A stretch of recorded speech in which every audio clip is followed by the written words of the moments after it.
వంకాయలు ఒక్కొక్క సీజన్‌లో ఒక్కో రకంగా దొరుకుతూ ఉంటాయండి. ప్రస్తుతానికైతే ఇప్పుడు వంకాయలు, చిన్న వంకాయలు, నీలం వంకాయలు దొరికాయి.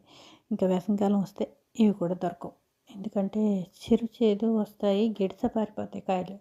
ఇప్పుడైతే నేను వంకాయి, మెంతి కారం పెట్టి కూర. అది కూడా ఉల్లిపాయ వేయకుండా అనమాట. సింపుల్‌గా అయిపోతుంది. మనం ఒక 10 మినిట్స్‌లో అయిపోయే కూర ఏంటంటే ఇదేనండి. వంకాయలు చాలా లేతగా ఉన్నాయి.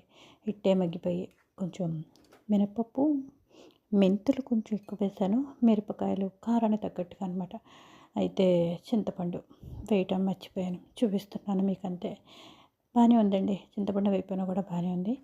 ఇప్పుడు మెంతి కారం పెట్టి వంకాయ కూర అయితే వండాను. ఇది సాయంత్రం చపాతీలో కూడా చాలా బావుంటుంది. మా ఇంట్లో అప్పుడప్పుడు, అప్పుడప్పుడు కాదండి వారంలో 3 సార్లైనా వండుతాను. మీకు అబద్ధం చెప్తున్నానంతే. ఇష్టంగా తింటూ ఉంటాను నేను. నేను మా అబ్బాయి తింటాము. మా అమ్మాయికైతే ఇష్టం ఉండదు. వంకాయ మెంతి కారం పెట్టి కూర టేస్ట్ అద్భుతంగా ఉంటుంది. 4 వీధుల అవతలకొస్తుంది వాసనైతే మాత్రం.